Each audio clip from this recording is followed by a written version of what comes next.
G'day, my Mustang isn't a daily driver. It can sit here being a garage queen for a couple of weeks at a time without ever going anywhere.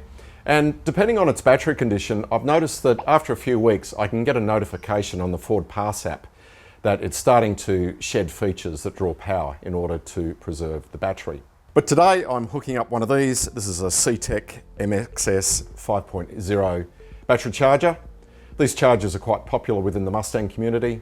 These are an intelligent 8-stage trickle charger.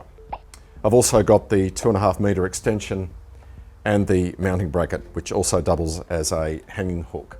You can get these from bricks and mortar stores like Autobarn and Repco, but even on special, it's still cheaper to get them from Amazon. Just a quick example, the charger itself was $127 on Amazon compared to $139 and $143. The mounting bracket on Amazon is just $28 compared to $50 at Autobarn, and it's just a bit of plastic. I'll include the Amazon links in the description. Everybody's situation is going to be a bit different, but this is what I did. I've mounted the charger on the side of this shelving unit, and some scrap timber was used. It was cut to length and it's just screwed into the side here, and into that bit of timber I've got 2 screws here that screw the CTEK mounting bracket in, and it just pops in. The mains lead just runs off to a GPO on the other side of the shelving, and this is the 12 volt DC output which goes to your battery. You can also use the CTEK mounting bracket as a hook, and I was thinking of hanging it from the handy angle up above. Instead I'm using a piece of scrap timber here to run the 12 volt output up and over to avoid tripping on it. There's a screw-in hook holding the CTEK connector in place, and the CTEK 2.5 metre extension lead drops down to where it needs to be. First thing to do with the Mustang is remove the battery cover. These are held on with 3 plastic scrivets or blind rivets. The inner 2 are very easy to lose down there, never to be seen again. Now there's a bit of a technique to remove these. If you unscrew the inner part of the scrivet, resist the urge just to pull on that, because what that's going to do, these fingers are going to be pulled outwards and it'll have a clamping effect which will work against you.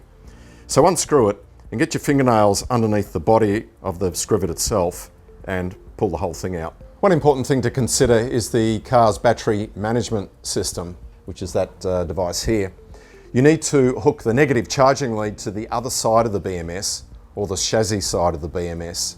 The version of the manual I received with the charger doesn't actually show this, but there is a version of the manual that does. The Mustang manual also mentions, to make sure the battery management system works correctly, do not connect an electrical device ground connection directly to the battery negative post. This can cause inaccurate measurements of the battery condition and potential incorrect system operation. To satisfy that requirement, I've used this threaded stud here to connect the negative charging lead. It works out well because this is an M6 thread, which is perfect for the supplied M6 eyelet connectors. You'll just need a spring washer and an M6 nut. The positive charging lead hooks directly to the battery. Again, a spring washer and an M6 nut is all that's required. You could run the negative lead over to here. This is the chassis side of the BMS. There's a sensor right there. I chose to put it here because it sort of makes the leads equidistant, because if you hooked it over here, then this would end up being much shorter. And it's finished off with some silicone cable ties. I did also have some Velcro straps, but I thought the silicone straps would last a bit better. Not that you're hosing down the engine bay that often or it's exposed to the weather. With the battery cover in place, the charging lead, when it's not used, pokes in there. Let's connect it up. It's nice that this lead comes with a dust cap, which you can cover it. With it connected up, turn the charger on at the wall. Initially, you would use the mode button to select normal battery and AGM, because it's an AGM type battery in the car. Depending on the state of your battery, it might take quite a few minutes to get up to stage 4.